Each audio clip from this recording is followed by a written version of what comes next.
Roundtable for the Subcommittee on Federal Law Enforcement will come to order. Welcome, everyone. This is a roundtable, not a hearing, so it's a bit less formal than a hearing. We're going to have a solid discussion today. Without objection, the chair may declare a recess at any time. I recognize myself for the purpose of making it an opening statement. Today, the subcommittee convenes to continue its oversight of an underreported but critically important issue facing our nation's immigration enforcement agencies. I speak of the crisis of unaccompanied alien children, or UACs, who become lost in our nation's immigration system due to the liberal open border immigration policies of the previous administration. The Biden administration's immigration policies created a humanitarian crisis that left around 300,000 UACs without proper legal oversight, and they became vulnerable to exploitation. Our southern border became an enormous national security liability during the Biden years, becoming a highway for organized crime, including widespread child trafficking into the United States. Further, the Biden administration prevented the effective processing and monitoring of unaccompanied alien children, monitoring that was meant to prevent these children from falling into further abuse. Last July, the subcommittee held a hearing addressing the UAC issue.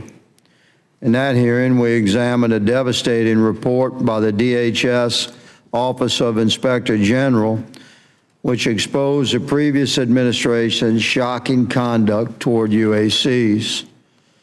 This report revealed that ICE did not effectively oversee UACs processing upon placement with sponsor families, failing to maintain contact with hundreds of thousands of immigrant children. Crucially, the Biden administration denied HHS's Office of Refugee Resettlement, or ORR, that's the agency charged with matching the children with sponsors. They denied them the ability to share its UAC data with ICE. This fueled a cascading crisis of unaccountability. As a result, the full extent of the Biden administration's failure to protect and monitor UACs is still coming to light. A subsequent audit by HHS OIG released just this month found that during the Biden administration, the Office of Refugee Resettlement conducted required monitoring of UAC care facilities in Texas and Florida only 69% of the time. ORR created numerous opportunities for facility staff to be onboarded without undergoing background checks, creating countless opportunities for traffickers and predators to gain access to migrant children. Upon taking office, the Trump administration immediately took measures to reverse President Biden's harmful policies. Under its new leadership, ORR promptly restored responsible, strict sponsor vetting requirements that the Biden administration had dismantled. President Trump also restored ICE access to the ORR database that contains information about UACs and their sponsors, finally allowing for proper monitoring of these vulnerable children to begin. These and other enforcement efforts have seen results. The Trump administration has recovered 146,000 UACs since taking office. However, Biden-era immigration policies have had lasting effects. Countless thousands of UACs remain unaccounted for in our country. Tragically, many of these children have been subjected to assault, forced labor, and worse. The Department of Justice continues to announce indictments against illegal aliens who have trafficked children into our country. By taking advantage of loopholes that existed during the Biden administration, child traffickers abuse the UAC sponsorship process to falsely claim family connections to migrant children. The extent of abuse endured by some of these children is disgusting. Each trauma they experience represents a preventable tragedy born from the policies of the Biden administration. More must be done to undo the damage wrought by the Biden administration, literally generational trauma forced upon our nation. Congress is ready to partner with President Trump to provide our federal law enforcement agencies with the tools they need to rescue these children and bring criminal child traffickers to justice. Today, we have assembled a panel of expert professionals to shed light on the nature of the problem from the ground level. I look forward to today's discussion and the insights that our attendees can share. I would recognize the ranking member at this time for the purpose of making an opening statement, but there are 0 Democrats present. So I'm pleased to welcome today's panelist. Dr. Jared Sadulski is Vice President and co-founder of Guard Against Trafficking, a nonprofit organization that works at the intersection of criminology, field-based intelligence, and frontline operations to help identify, prevent, and disrupt human trafficking. Dr. Sadulski is a globally recognized expert researcher in anti-human trafficking and serves as a consultant on the subject to policymakers and law enforcement agencies in numerous countries. Mr. Chris Clem is a former Chief Patrol Agent of the Yuma, Arizona sector in the U.S. Border Patrol. Chief Clem retired from the agency in 2022 after serving nearly 3 decades at the front line of American immigration enforcement. Following his retirement from USBP, Chief Clem served as senior advisor to the Secretary of Health and Human Services, Robert F. Kennedy, Jr., working with HHS's Office of Refugee Resettlement to implement systems to locate missing unaccompanied alien children. Finally, Mr. Julio Rosas is a field reporter with nearly a decade of experience covering impactful stories on the ground. In addition to covering border issues broadly, Mr. Rosas reported extensively on the 2020 BLM and Antifa riots and the subsequent Biden-Harris border crisis.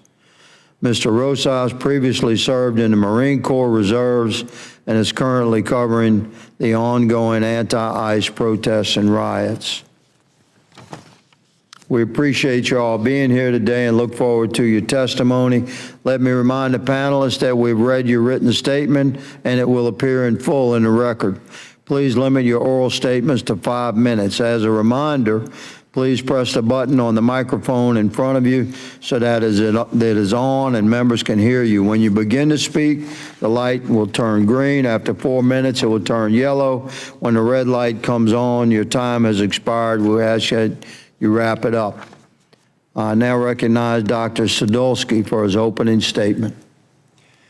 Chairman Higgins, distinguished members of the committee, thank you for the opportunity to testify. The work that my partner, Allie Hopper, and I do through the anti-human trafficking nonprofit Guard Against Trafficking involves going into prisons in the United States and abroad to interview traffickers to gain an understanding of human trafficking from the lens of those responsible for it. Today, the information that I have to share is going to be coming directly from people that are incarcerated for trafficking. It's also going to involve UAC children that I've talked to at the border. Chairman Higgins, I'd really like to thank you for championing this issue. The topic of this roundtable is a stain in American history, and I truly appreciate you bringing light to this, and you've been a champion of this for many years. Well, at the border, I've observed children cross into the United States. In one particular group, there were children that came over a hill from Mexico. They were cold, they were wet from the elements, they were scared, and they were unaccounted, but they were unaccompanied. When I asked, I said, well, you're an American now, where are you going? A little girl about 5 years old held up a piece of paper and said that the bad man gave me this piece of paper to request to be what I think she said her new daddy, but referring to her sponsor. This is consistent with cartel operations because that's exactly what they're saying in prison. When the border was open, they exploited it. They exploited it with hundreds of thousands of children, many of which came through that process just like those kids I met that were given the name and phone number and sent to unvetted sponsors that has led to unprecedented child trafficking. Our research has led us to speaking to Margarito J. Flores. Mr. Flores was responsible for establishing a pivotal illicit narcotics distribution network for the Sinaloa cartel across America. Mr. Flores worked with some of the highest members of the Mexican cartels, in particular the Sinaloa cartel. Mr. Flores voluntarily cooperated with the United States government, and his cooperation contributed to the investigations and prosecutions involving senior leadership of the Sinaloa cartel. His interactions with the cartel provided a first-hand look into their child trafficking operations, which I'd like to share with you.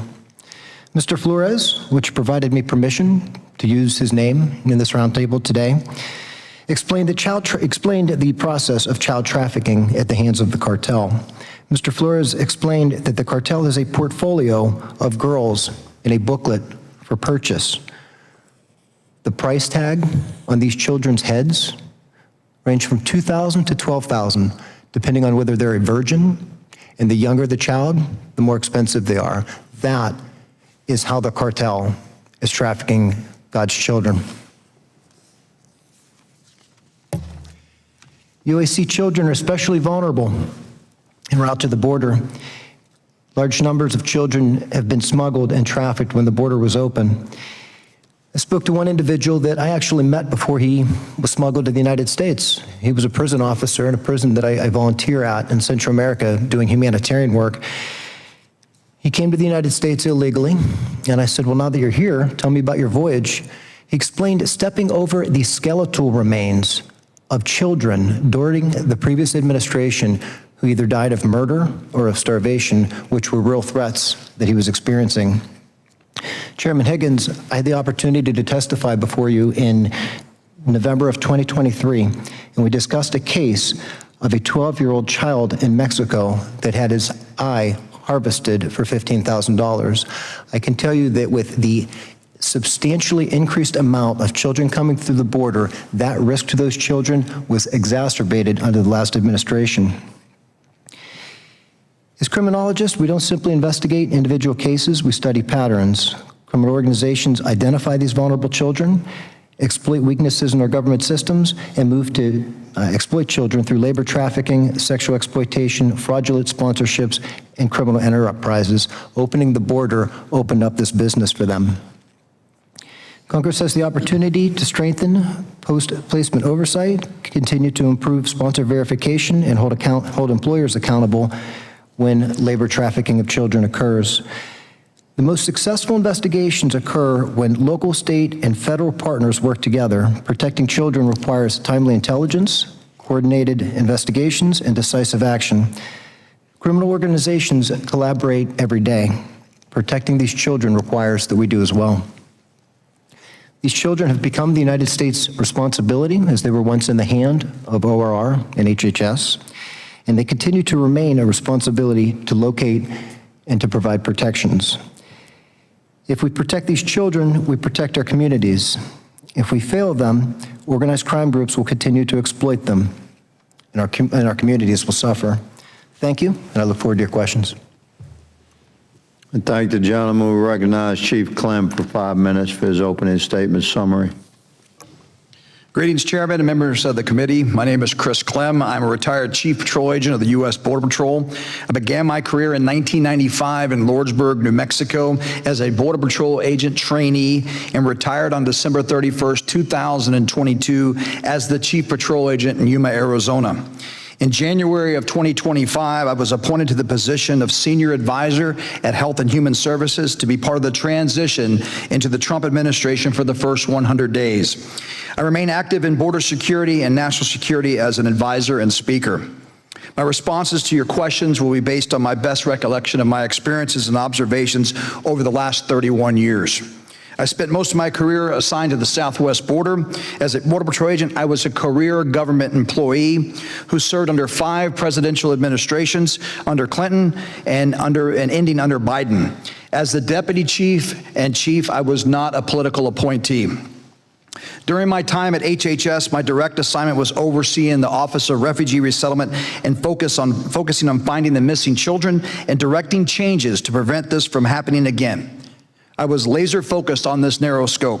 It was my opinion that the country expected nothing less than me, and that's what they were going to get.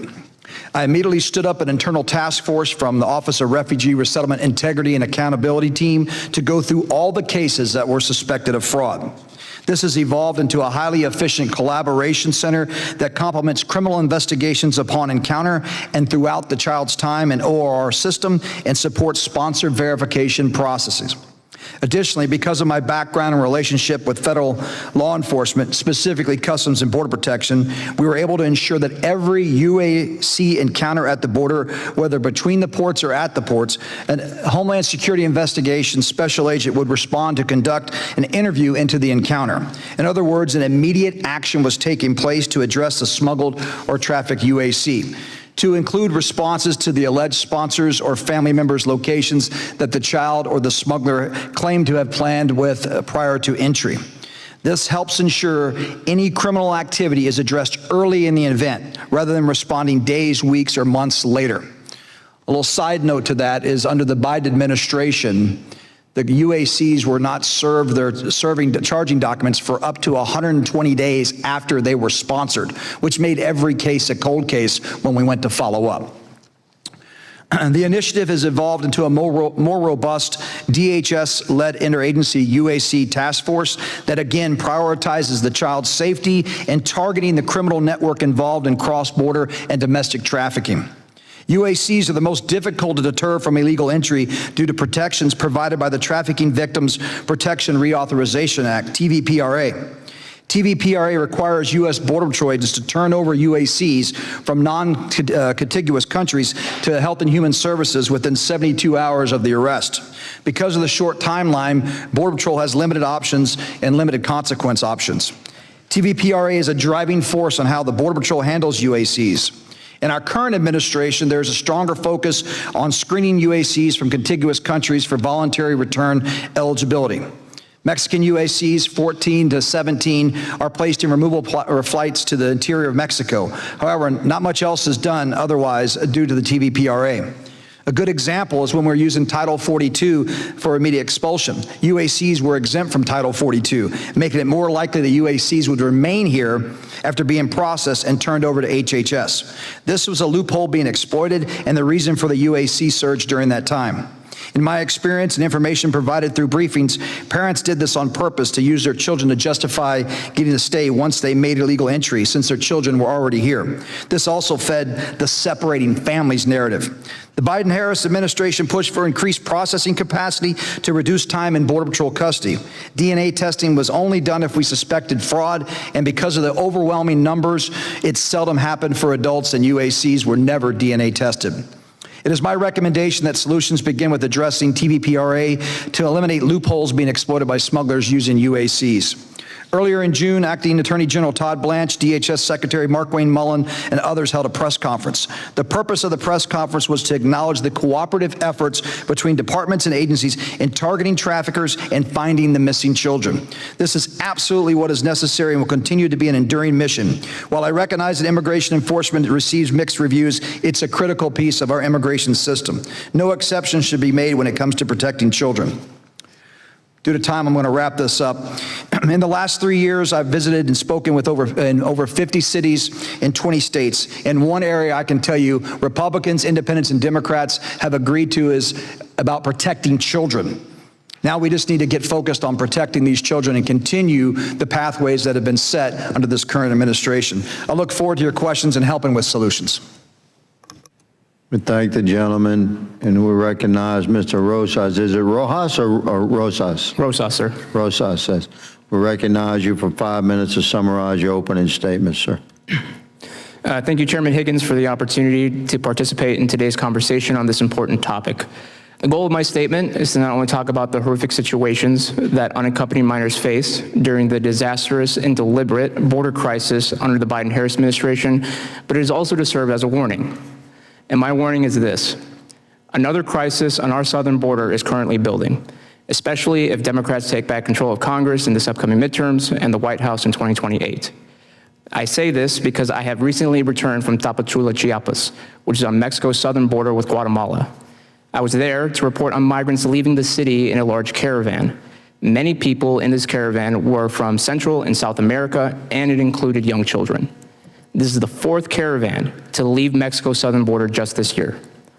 While the participants in these caravans have said they are simply going to other parts of Mexico in search of better job opportunities, it is not a coincidence they are trying to reach cities that are close to the US-Mexico border, such as Monterrey and Tijuana. When asked if they would like to enter the United States at some point, say when President Trump leaves office, the migrants said yes. They are willing to wait until our next presidential election for the chance to have an easier time to cross illegally into the United States. One man told me during my time in the city, said, most of my friends think it is better to stay in Mexico and work until Trump leaves. Once he leaves, we will all head north. Why not? Another man who said this was his 7th time attempting to reach the United States said, maybe we will organize and work in the border and see if Trump leaves and then cross. These migrants also said they happily approve of the efforts of Democrats in Congress to defund or abolish the Department of Homeland Security and U.S. Immigration and Customs Enforcement. So think about that. The actions and words of some in Congress, not to mention the anti-ICE rioters across the country who are attacking law enforcement, are helping set the stage for another migrant crisis should their side gain power again. Now, whether they will be able to accomplish their insane mission will be up to the voters. And that brings us to the topic for today. One reason why it is imperative there cannot be another invasion of our country is because one of the biggest sets of victims in these situations are the migrants themselves.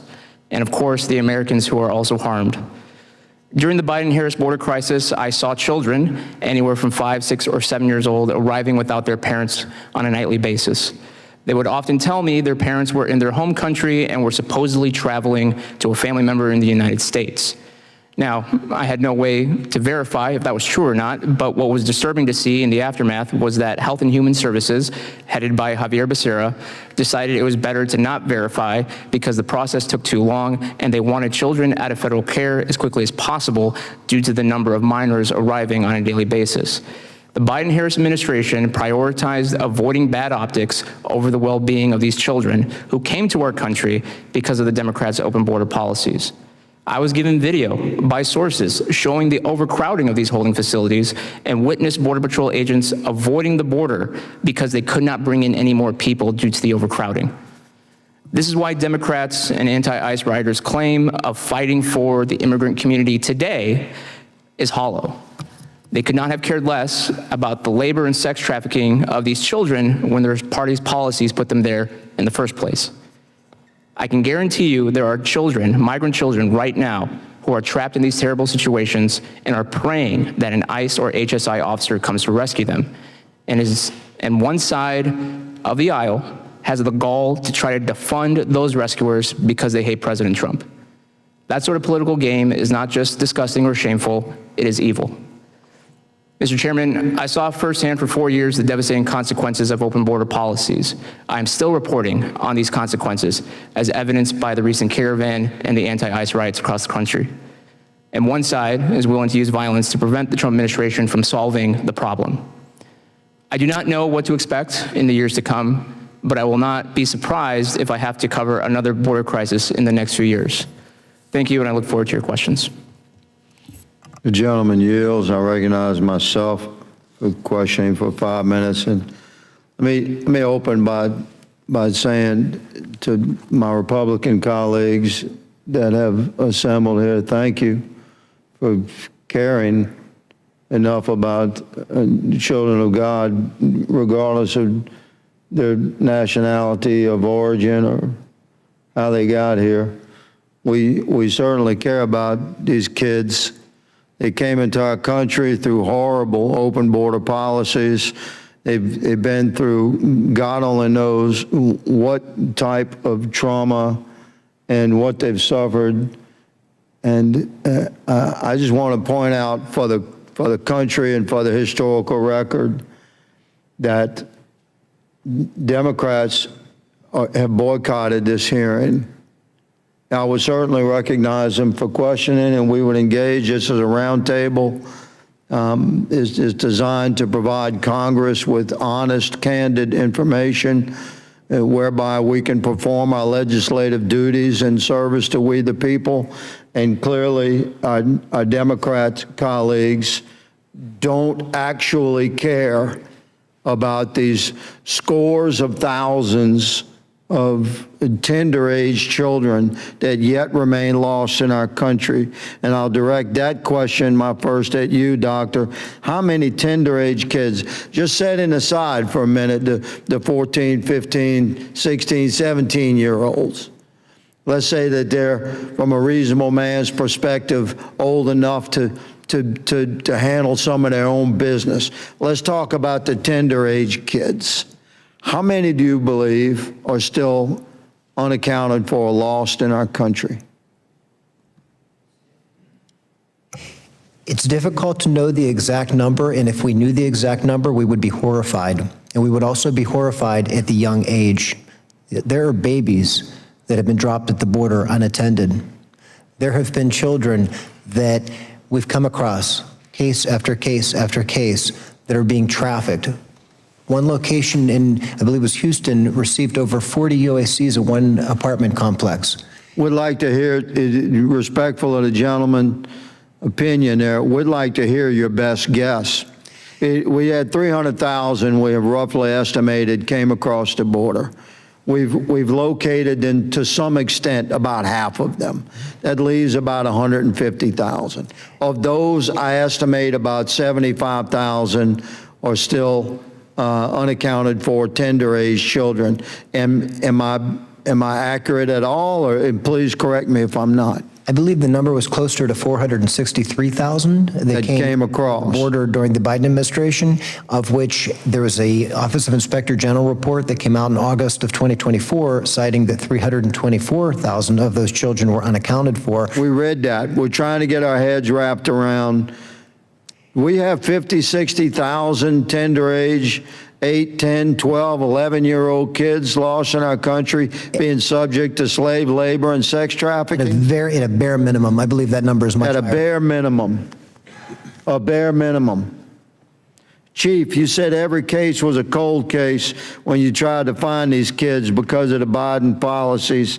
Where are these young tender-age children? Let's use a round number just to be conservative. Let's say there's 50,000 still lost in our country, 10, 11, 12-year-olds. Where are they, Chief? Yeah, I would agree that that number is around that 50, 60,000 mark, only because the majority were 14 to 17-year-old, which means... Are they in densities of population Yes. that could be loosely identified as sanctuary cities? Absolutely. So to your, absolutely, that's where they're going to be, because that's where most of these people can be protected, or in those suburbs. Okay, so in sanctuary cities is where the traffickers would naturally bring these kids. So we're talking about 50,000 10, 11, 12-year-old kids being slave labored and sex trafficked. They're in sanctuary cities, and aren't sanctuary cities the government entities that won't cooperate with ICE? They absolutely are, and that goes back to the point of every case is a cold case. The Biden, Harris, Mayorkas, Becerra administration, that's the food chain when it comes to unaccompanied children. They put a moratorium. Would not send charging documents.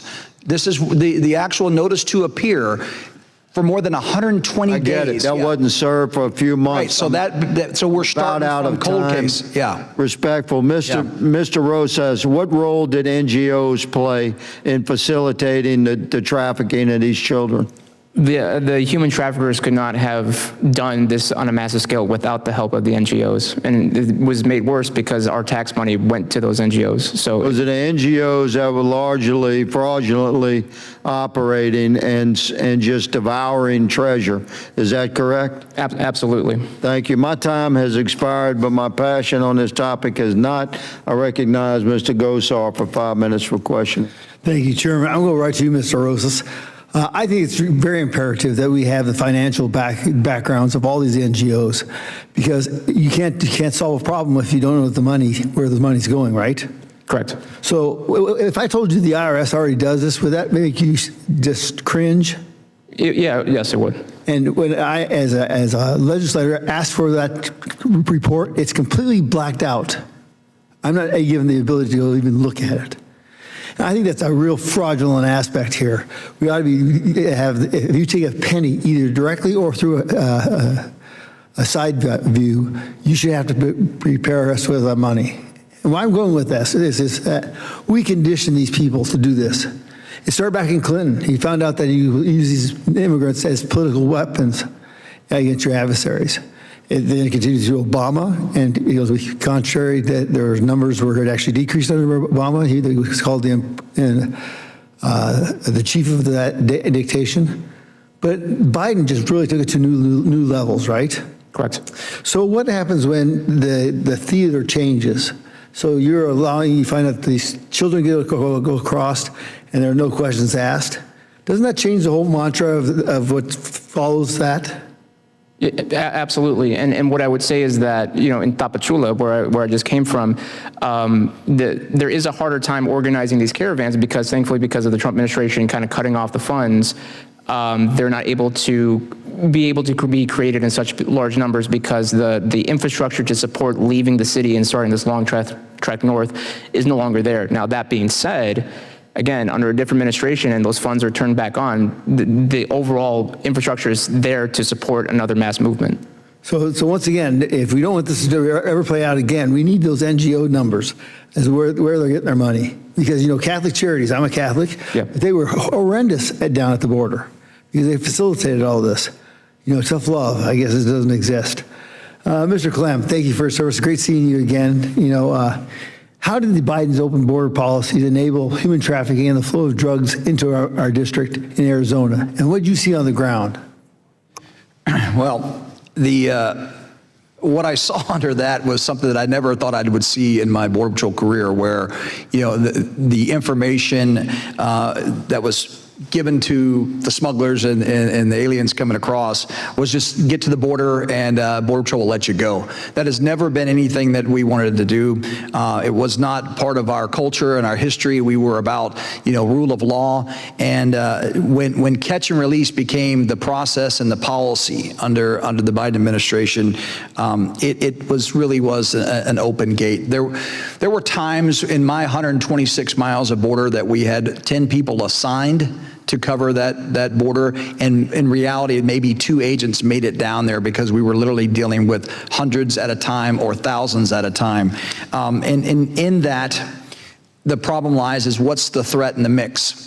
We didn't have the time to do the true investigative work to find out where somebody's background. It didn't show up on our fingerprint data systems. We had no idea, so we just had to process them and turn them over to ICE, which, again, under the same administration said we don't have any room, so they got released. So we haven't even begun to see the tip of the iceberg of what could possibly happen with the people that were caught and released. That's why these operations you're seeing across the nation are so imperative. And Arizona took the blow, right? We took the punch right in the face in Yuma when we led the nation in the number of people coming in illegally for the first 2 years under President Biden. We were not a huge corridor for unaccompanied children, but we had our share of the UACs. What we had were people from all over the world, military-aged men from China, from Eastern European countries, former Soviet bloc countries. This was a big problem that really made border enforcement non-existent, at least for the 2 years that I was chief there before I decided to retire. And then you further complicate it with these unaccompanied children, because you don't know, there's no way to tell whose kid this is. Well, I can tell you that a lot of the family separations that occurred that created unaccompanied children happened in Mexico by the smugglers. They would send parents to one sector, send kids to the other sector, or even split up families and, make mom and dad become mom and dad of other kids, or separate children and send them through Tucson's sector while sending a family to my sector. So it was a lot happening on the front end, which made it that much more difficult for us on the back end. And then what I discovered at my time at HHS was even worse than I could imagine. My time's out. I'll yield back. Gentleman yields. Mrs. Perry is recognized for questioning. Thanks, Mr. Chairman. I don't know really how to prepare for something like this. I'm not even sure what questions are relevant for you folks. According to my records, 448,820 unaccompanied children transferred to HHS ORR custody. And as of, and maybe we could talk about this, as of September of 2024, so now we're a couple years back, ERO officers were required to monitor more than 7.5 million non-detained cases using roughly 1,000 officers across 25 field offices. During one site visit, DHS OIG investigators discovered that 10 deportation officers were managing 300,000 non-detained cases, including 17,000 UAC cases, meaning each officer was responsible for an average of 30,000 cases annually. So that's about, doing the math, that's about 3 minutes a case for the whole year for each individual. This problem was created, it was created by design. And unfortunately, little kids were the commodity. They're human beings. They're, and now they're trapped in this thing. Do we know how many, do we have an estimate how many are still out there? You're looking at me, so I'm going to go ahead and take this one. I think the number is around 80,000 is when I do my rough math, that we found 146,000, and then there was, we've seen different numbers, but the number that we were beginning to work on last year was around 280,000 of those that were completely, we had no idea, because again, back to the paper trail and having to start from scratch. And to your point, Mr. Perry, the design of the system to overwhelm. When you have those type of numbers, you cannot do your job efficiently at all when you're having to monitor that many people as a case agent. So this is an enduring problem that was created by design with failed systems, failed background checks, because of a gaslighting virtue signal empathetic cause, and not looking at the root problem that was truly created. Now you become a sucker when you sit there and allow all these people in, and you have 7.5 million people on the non-detained docket. What that means is these people are illegally in the United States, were processed, could not be detained, and were released, and they may show up for their hearing a year to 7 years later. And then you add the UACs on top of that, and you have all this misinformation and fraud. This is going to be a problem for years to come.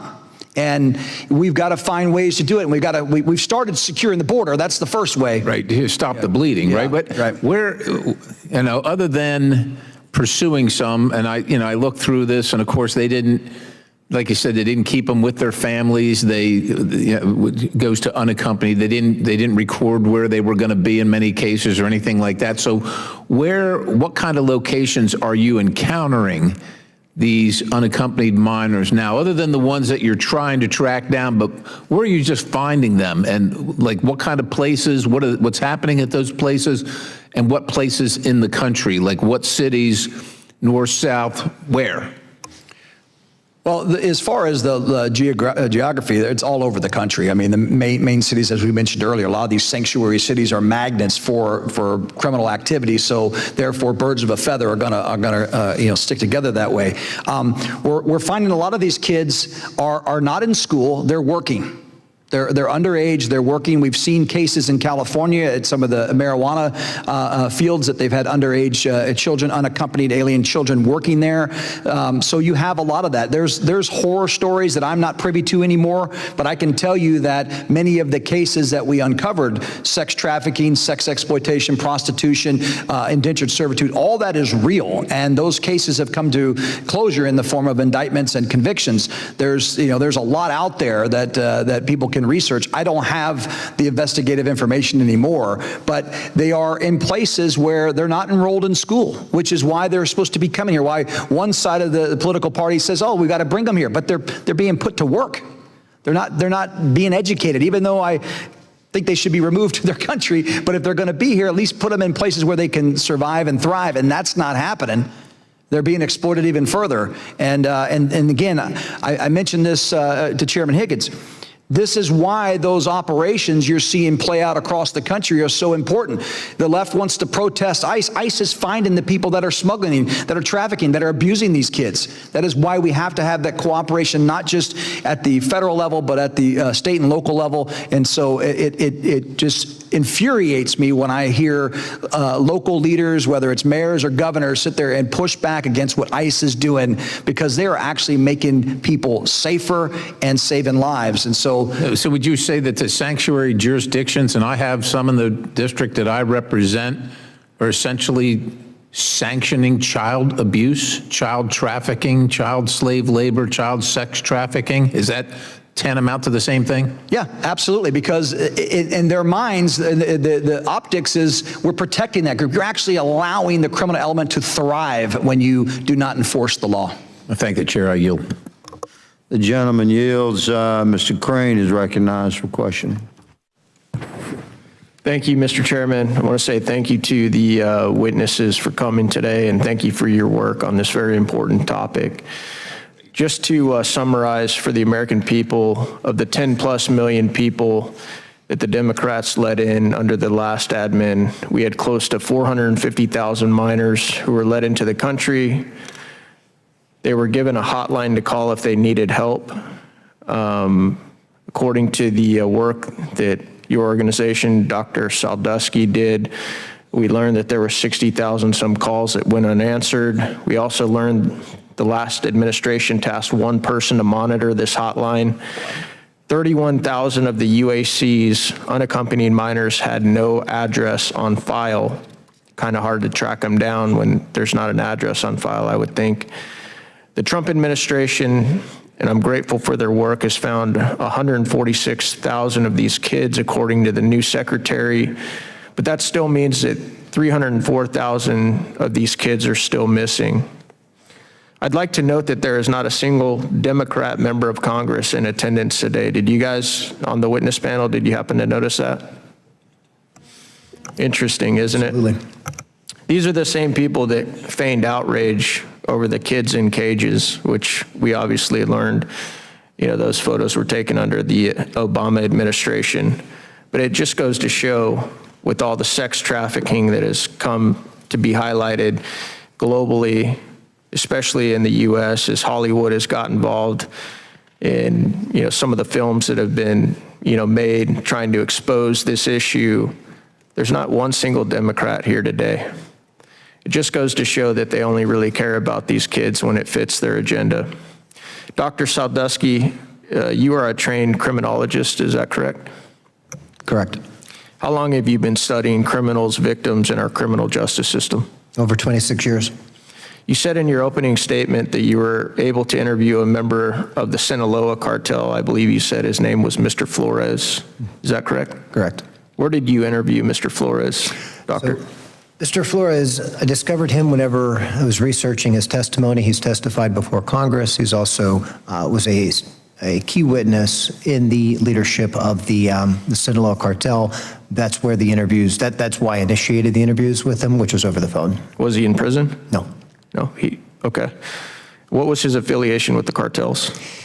He was in charge of distribution of illicit narcotics in the United States. Okay. You said that he told you about a booklet that the cartel had that listed these kids almost like a Sears catalog with price tags for purchase. Is that correct? That is correct. Did he say how many kids were in these booklets?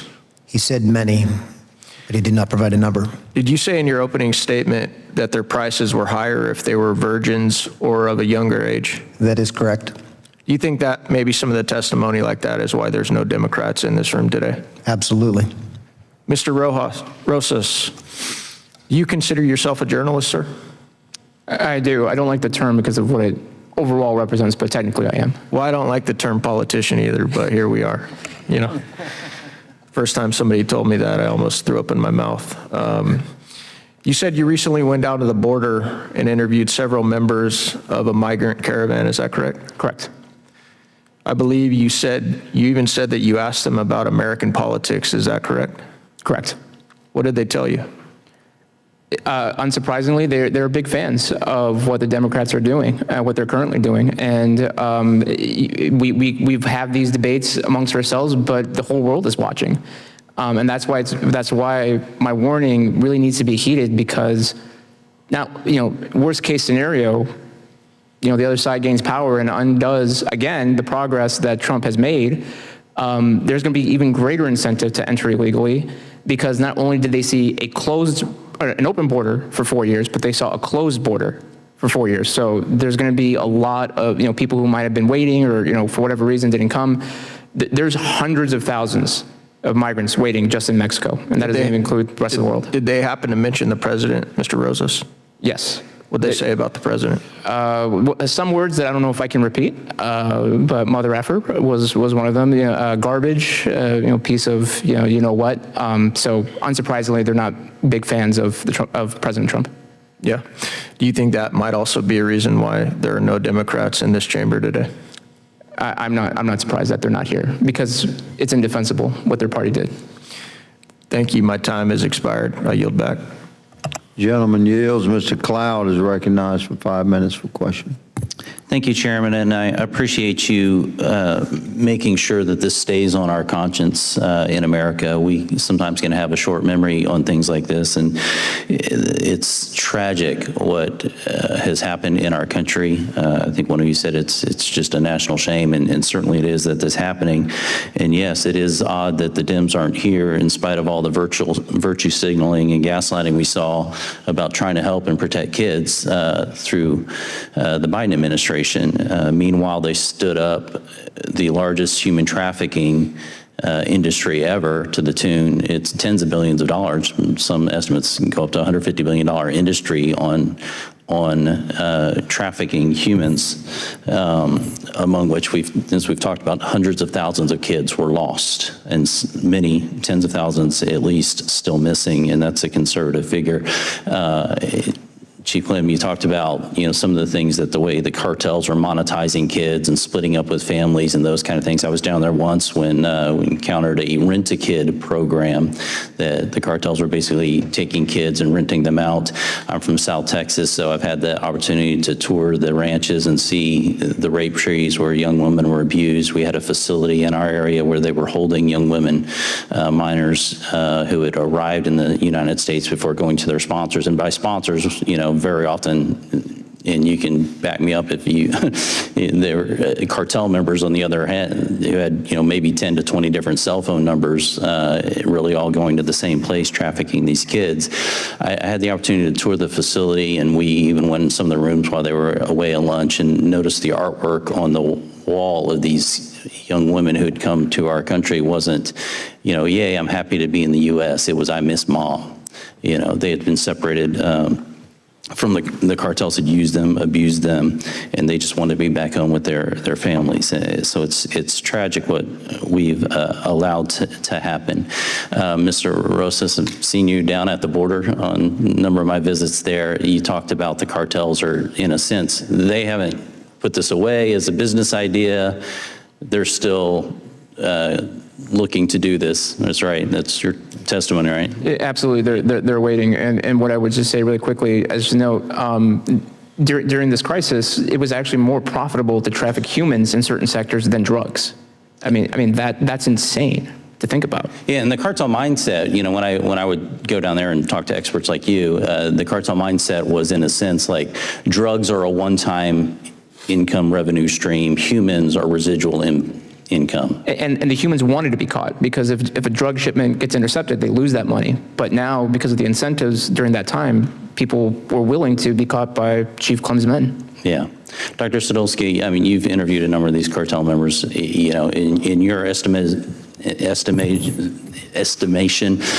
are they just kind of biding their time at the moment? Is this profit motive they've given up on? Absolutely. The model is still there, you know, for them to traffic children through the border. They're just waiting for more open border opportunity. If I may, sir, you had touched on a point about them transferring the children to cartels within the United States. That's something I've studied in terms of what happens when the cartels bring the kids to the border. A lot of what we've seen is that they'll provide a false name for the child, a false identification, sometimes a false nationality. They depend then on the transnational criminal organization network to then actually do the labor trafficking of the child. The communications are held via the cloud to the cartels back to Mexico, and that is the link between cracking this TCO network in terms of communication. And labor trafficking, some of that's sex trafficking as well. And then, as you mentioned, even organ harvesting as well, which is, that's just diabolical. Chief Clem, you've spent years on this. Thank you for doing the good work. Could you explain the vetting, some of the vetting process, or maybe lack thereof, that was under the Biden administration? And then I'm running short on time, but we're about 2 years, a year and a half into this term. And the loopholes that allowed this, you know, we're talking about the concern of another administration coming in, but as Congress, we've yet to put H.R. 2 on the floor during this term. Does that surprise you that we haven't taken legislative action to close these loopholes? You asked a couple questions here. I am surprised that we haven't been able to get H.R. 2, which to me was a great bill. I mean, it would do all the things that we need to do, at least an initial, if I'm understanding the right bill. That is the step in the absolute right direction, and I would support that. Regarding vetting, two topics of vetting. At the border, when they're encountered, our vetting system is only as good as the information we have. So when you're from a third world country with no record collections or any, we'll never know if you're a serial killer or you're a terrorist. So we won't know. And that is then a problem. So when I hear people from the former administration saying they're all vetted before they get released, absolutely not. If they're not in the system, we have no idea. It would take me longer to vet an employee for a promotion than it would for us to vet and release somebody into the country. Child. Yeah. And then on the, and I know we're running time, on the ORR part, vetting sponsors, because I think that's a critical piece. We were discovering that it was laughable at what they were using to justify sponsorship. Photoshops, fraud documents, sometimes no documents, what I would call glamour shot pictures of showing biological references, like people's feet being missing in the picture. Someone said it was harder to adopt a pet. I actually said that. It took more information for me to provide to adopt a dog from the shelter than it has to get a child. That has changed. Let me just let everybody know, and for the record, government ID is required. DNA for any biological family requirement. If you claim to be the grandmother, we're taking DNA. All adult household members are having their FBI fingerprints checked to make sure that we're not releasing them to a criminal who's living in the household. There are actually home studies and suitability studies being conducted again, as opposed to just allowing that to go on based on somebody's words. So this is why it does tick me off that there's not members of the Democratic Party here to see that this is about protecting children. We are allowing thousands upon thousands of kids to go unaccounted for and missing and exploited, and there's not anybody on the Democratic side here to sit there and say, you know what? Yeah, maybe we messed up on the kid part. Let's fix this. And that's, yeah. With that, I'm going to recognize Mr. Biggs for as much time as he may consume for question. Yeah. Man, I've never had that leeway, Mr. Chairman. That's awesome. Thank you. Trump administration has been working hard to remedy the problem that we saw with children, and particularly you, Chief, you were just talking about ORR, and when that first came to our attention in January of 2023, they said 42,000 kids gone missing. And then there was a New York Times piece that came out and says like 85,000. And then we get the ORR chief, and we're going to play this video right now if we can. Just play it whenever you're ready. Let's hear what they said in response to some questions. You don't disagree with the 85,000 number of children that we lost contact with? I'm not saying you lost them, so we lost contact with them. We don't know where those kids are. Is that fair to say?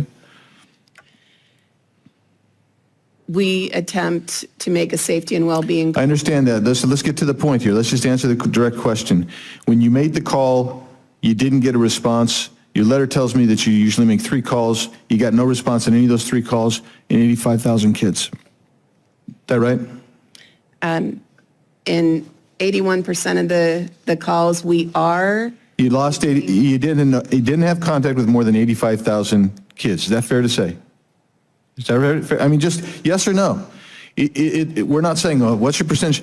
85,000 children that were placed by you.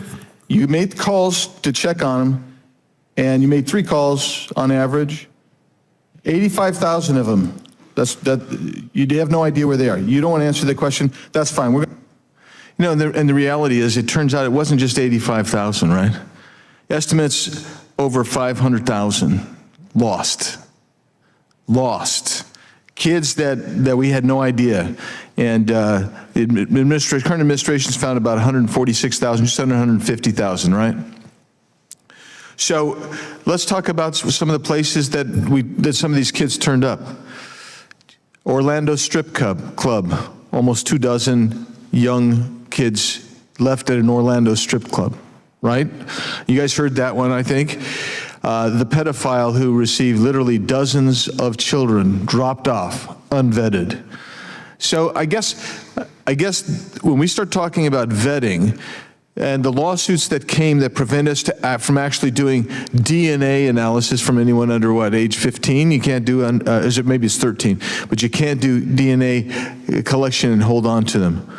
If you could get DNA samples and hang on to them for those children, along with everybody else, Chief, what would that do for us as we try to vet where these kids are going? Well, it would be a game changer. All right, it would be a game changer because I've seen it firsthand when we used to DNA test. You would literally, look, in El Paso, when I was the deputy there, we started the pilot program with HSI to DNA test families of suspected fraud. When we ran out of test kits, sometimes we'd just show up with a Q-tip and they would literally say, okay, yeah, no, this is my friend's cousin. Like that's how important, because they know once they submit that DNA, they're busted and they'd be caught and it'd be a lie. So DNA testing, when it comes down to protecting kids and to prevent the renting or the recycling of children, that's one end. It would also help us start closing gaps when we find missing and murdered and exploited kids, that, hey, we know who these people are. We can bring closure and we can actually follow the money trail and actually go after the criminal syndicate that's moving this. So DNA is imperative when it comes down to protecting these kids. Let's think about this. So in Yuma, I can't remember if you were chief there or you were coming in to be chief. You had a movement of children, rented children, basically recirculating, and they were ending up in North Carolina, I believe. Yes. And that happened right before my arrival, but it was an alert Border Patrol agent during processing that said that kid looks familiar. And when they figured it all out, that child had been arrested as a family member, I think 3 times, moved through Ohio to North Carolina, and was going back to South America or Central America to be recycled again. When we look at this and we see our colleagues across the aisle who, well, I guess we don't see them. We don't see them. If we could see them, they would have to confess and admit that their policies, the policies of the previous administration, put hundreds of thousands of children in danger. We haven't recovered all those children. We don't know if they're dead or alive. We don't know if they've been sex trafficked, if they've been labor trafficked, or heaven forbid, if they've been had their organs harvested. This is the kind of thing that goes on, and this group of people on this side of the aisle don't care enough to come here and have an open discussion about what their policies rot and how to figure it out and how to fix it. Mr. Chairman, I don't want to, I got a whole truckload of questions. I won't take much time because I'm over, but if I can give some, I'd like to submit some documents for the record. This is the letter I wrote January 10, 23 to ORR. There's an article, DOJ, more than 475,000 children trafficked to U.S. under Biden, 300,000 unaccounted for. DOJ announces indictment of unaccompanied minor sponsors. Unaccompanied minor sponsors, we didn't even talk about that, how you had these unaccompanied children, ostensibly. Previous documents submitted without objection. Oh, thank you. They come in, and then they turn around because they know there's no vetting, and they become sponsors when they're underage to bring children in. Unbelievable. DHS Inspector General confirms about 300,000 migrants missing, 146,000 unaccompanied migrant minors located in U.S. under Trump. Biden's HHS lost nearly half the unaccompanied migrant children released to sponsors. Half of them. Report finds more than 340 migrant kids were sent to live with non-relatives who then sponsored other children. DHS says 233,000 unaccompanied children were lost during Biden presidency. An indictment spotlights Arizona's role in Sinaloa cartel trafficking routes. And we didn't even get into off the Cocopah Reservation, the Tohono O'odham Reservation, and right now the hot spot, which is near Naco, Arizona. Human cost of Biden's shameful children's crusade at the border. Gentlemen, thank you for being All additional documents submitted to the record without objection. Thank you. Thanks for being here. I think we all know that there's still roughly 1,000 per day that are coming across of gotaways. Roughly, that's the estimate that we have. And that means that you're still going to have children being actually trafficked across the border, particularly the top two areas are the Tohonos and also in the Naco area right now on the border. So I'm thankful for you being here. Thank you, Mr. Chairman, for indulging me, and doggone it, this ticks me off. The gentleman yields. Mr. Jack recognized for questioning. Well, thank you, Mr. Chairman, and I want to commend Mr. Biggs. His commentary, I think, is illustrative of the right person to lead the state of Arizona. Hopeful that works out in just a few months' time. Dr. Saldusky, if we could start with you. My first question it really centers around the why. I don't think this is a failure of law. I think it was a failure of the past administration's disability to follow the law. So I'm curious as to why, for the record, you believe the Biden administration refused to enact the laws, or rather comply with the laws Congress had previously passed to support this issue. I think it was by design to flood illegal migrants into the United States, potentially for votes. We'll go down the line. Mr. Clem? I think this began under President Obama and Biden when they could not get the immigration reform he wanted. He began these series of actions that only got worse under President Biden, and it comes down to changing demographics in our electoral college, whether it's now or in 18 years when these unaccompanied kids or illegal alien children that are born here end up become voting members of society. I agree. Mr. Rosas? I certainly agree with their assessment, but not to sound cliche, but it just boils down to Trump derangement syndrome. They hate President Trump that much that if he's for it, they're against it. If he's against it, they're for it. And it doesn't matter if children are harmed in the process. And specifically, we'll start with Dr. Saldusky. What concrete steps have you seen this administration change from the past? With respect to last 2 years, you've seen a drastic reduction in illegal crossings. Curious as to what concrete steps have been the most helpful. I was on the border 2 days before the inauguration, and then I believe it was roughly a week later, night and day difference. So it started with securing the border, and then it also involved bringing people in that understood the issue and took over ORR and went immediately looking for these children. When I discovered the issues that were going on in ORR in terms of children blindly being sent, that stopped overnight. at the inauguration. And with respect to this past Congress, we've enacted many incredible border security laws. I'm curious with respect to Reconciliation 2.0, which was recently enacted, and then likewise the One Big Beautiful Bill Act. What are some of the provisions of those two bills that have really enabled the Trump administration to address this issue and again to follow the will of the law? Right, providing the funding necessary to go rescue these children. Likewise, Mr. Clem. Well, I will tell you, first and foremost, it's securing the border. It all starts with stopping the leak, right? There's been a 96%, I think the latest number is 96% decrease in overall border traffic since the Biden administration. So that's huge when you reduce the flow. On the ORR side, as I mentioned earlier, completely overhauling the sponsor vetting system and requiring, the very minimum of criminal investigation or background checks, fingerprinting, DNA testing has actually shut down that movement. There's not as many kids coming across because they know that the sponsors are going to be checked. We're seeing, again, the number decrease. I think there's just over 5,000 UACs that have come in this year compared to 25,000 last year. Remember, last fiscal year started at the end of Biden, and so we've just seen a steady decrease.